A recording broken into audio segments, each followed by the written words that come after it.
Statistics क्या बोल रहा है? Let sigma be the standard deviation of n observations. Each of the n observation is multiplied by a constant c. Then the standard deviation of the resulting member. वैसे तो statistics पढ़ाते हुए ये standard result है, फिर भी मैंने पहले यह कॉन्सेप्ट क्या लिख देता हूं, if standard deviation of variable x is sigma, then standard derivation of variable पहला x प्लस के इज सिग्मा। बताया गया होगा कि अगर हर डेटा में कुछ ऐड कर दें, कुछ सब्ट्रैक्ट कर दें, स्टैंडर्ड डेविएशन में कोई फर्क नहीं पड़ेगा। बट अगर डेटा हर डेटा काहे से मल्टीप्लाई हो जाए, एक कांस्टेंट के से, तो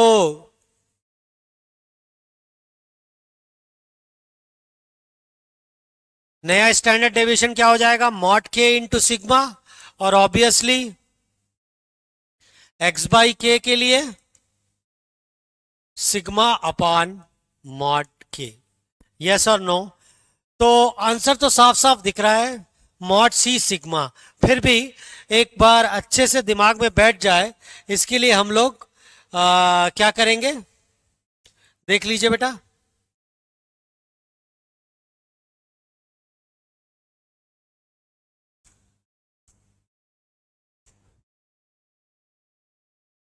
अगर सिग्मा मेरा क्या है, सिग्मा एक्सआई स्क्वायर, मतलब रॉ डेटा है, फ्रीक्वेंसी नहीं है ना, हर वैल्यू एक ही बार आई है ना, तो ये सिग्मा है जब मेरा वेरिएबल सिर्फ एक्स है। यस और no? Now variable is C X. देख लीजिए ध्यान से पढ़ के, क्या लिखा हुआ है, let sigma be the standard deviation of n observations. N observations है, और एन ऑब्जर्वेशंस लिखने का लॉजिक आप समझते ही हैं कि हर observation has occurred only once, it has no frequency ना। Each of the N observation is multiplied by a constant C. हर ऑब्जर्वेशन को कैसे मल्टीप्लाई कर दिया गया है, C. Then the standard deviation of resulting number. इसका मतलब जो अब वेरिएबल पहले एक्स था वो सी एक्स हो गया है। क्या हो गया है? चलो बना दो भाई,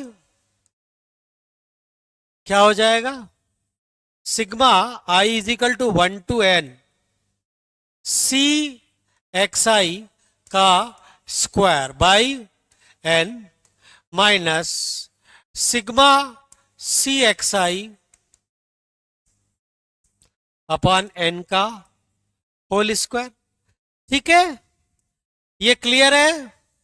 अब देख लो भाई, तुमको तो पता है कि सीक्वेंस एंड सीरीज के चैप्टर में तुम्हें क्या बताया गया था, सिग्मा के F R it will become k sigma fr if r is variable ना, if r is variable, हाँ या ना? तो यहां पे इसको क्या लिख सकते हैं, c square sigma x i square i is equal to 1 to n minus sigma c sigma x i, c square कर दो, i is equal to 1 to n ना। यस और नो?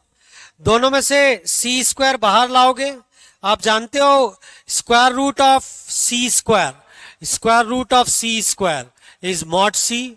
मॉड्यूलस के चैप्टर में पढ़ाते हैं, it's not c, it's mod c. तो ये क्या बन गया बेटा, बताइए, sigma x i square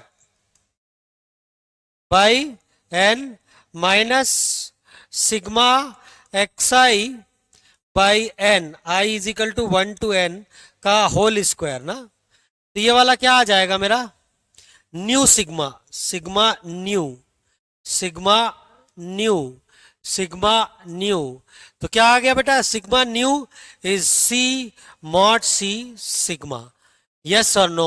So whenever each and every observation by is multiplied by a constant c, at that time you have to keep this thing in mind that you don't have to go for further calculation। फिर से कोई calculate करने की जरूरत नहीं है। अगर सारे के सारे ऑब्जर्वेशन एक पर्टिकुलर कांस्टेंट c से मल्टीप्लाई हुए हैं, c पॉजिटिव भी हो सकता है और नेगेटिव भी हो सकता है, बट उसका जो नया स्टैंडर्ड डेविएशन है, जो नया सिग्मा है, वो क्या हो जाएगा, mod c into sigma. Is it clear बच्चों?